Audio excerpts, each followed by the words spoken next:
Je suis donc Jean-Michel, je suis retraité depuis 10 ans, j'ai obtenu ma retraite ou j'ai pris ma retraite à 60 ans, donc c'est facile de faire le compte maintenant. Et pourquoi peut-être j'ai voulu faire un peu de bénévolat dans une association ou quelque chose comme cela. Eh bien, ayant quitté l'activité donc à 60 ans, je me suis dit du jour au lendemain, c'est dommage de se couper complètement du milieu professionnel et de ne plus voir personne. Donc de ce fait, autour de moi, j'en ai parlé, et c'est une amie qui m'a dit, mais tu sais, à Borny, il y a un centre social, le CGCS. Ne me demandez pas l'explication complète du sigle. Enfin, ce centre social recherche quelqu'un pour aider à l'épicerie solidaire. Donc, je prends rendez-vous avec la directrice de l'époque. J'arrive et la directrice me dit, écoutez, est-ce que vous pourriez nous dépanner au pied levé? Ben, dans quel domaine? L'informatique. Ah, je dis non, je ne maîtrise pas. Elle me dit, attention, c'est pas pour faire de la programmation, c'est simplement pour aider des personnes qui voudraient faire un courrier, faire certaines recherches sur Internet. Donc, au lieu d'aller à l'épicerie, je suis venu dans le secteur de domaine de l'informatique, et donc depuis 5 ans, eh bien, je viens dispenser entre guillemets les cours, hein, disons animer l'atelier informatique les jeudis et éventuellement vendredi après-midi de 14 heures à 18 heures, à 17 heures, pardon, s'il y a assez de candidats. La majorité des candidats qui viennent en cours informatique me disent on voudrait bien savoir comment on doit procéder pour rédiger ou écrire une lettre, s'il faut écrire à la CAF, aux impôts, ou alors s'il y a un enfant qui est malade, il faut prévenir le collège, etc. Donc ça représente une tâche importante, le traitement de texte. Avant, j'ai travaillé dans un hôpital aux ressources humaines sur le secteur paye. Donc j'ai fait de la paye pendant 40 ans.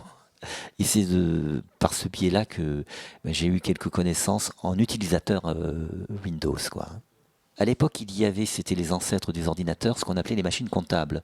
C'était déjà presque un gros ordinateur, si vous voulez. Mais une fois que j'avais mis un pied dans l'utilisation de l'informatique, franchement, j'aurais pu lâcher pour un empire, hein. Bon, j'ai d'autres petites activités qui n'ont sans doute aucune importance. Donc, en plus, je m'investis beaucoup chez Amnesty International, pour qui je fais des courriers aux quatre coins de la planète, essentiellement en Égypte, en Amérique centrale ou en Afrique, où malheureusement les droits de l'homme, on ne connaît pas beaucoup là-bas, hein. Et puis j'ai un autre volet qui me prend beaucoup de temps, c'est la défense de la cause animale. Bon, déjà, je suis entre guillemets, un babacool ancien hippie. La mode hippie dans les années 67 m'avait beaucoup marqué. Et puis, de manière franchement, comment dirais-je, stupide, j'ai cru que tout allait changer. Alors qu'en réalité, peu de choses ont changé. Si on regarde autour de soi aujourd'hui, la violence est toujours là. En plus, dans ce mouvement hippie, il y avait deux volets. Il y avait l'engagement de la non-violence, de la liberté individuelle, que je défends alors là avec mes crocs, si je puis dire. Je pense que c'est peut-être ça qui m'a donné l'idée ou alors la façon de m'engager dans différentes causes. Les gens ont franchement tendance à rejeter tout ce qui est différent. Il y a une peur innée en nous, je pense, pour la différence, mais on doit surmonter cette peur, hein. C'est bien beau de dire nous sommes tous frères sur cette terre, mais si on ne fait rien pour les étrangers qui arrivent chez nous, ça ne fonctionne pas.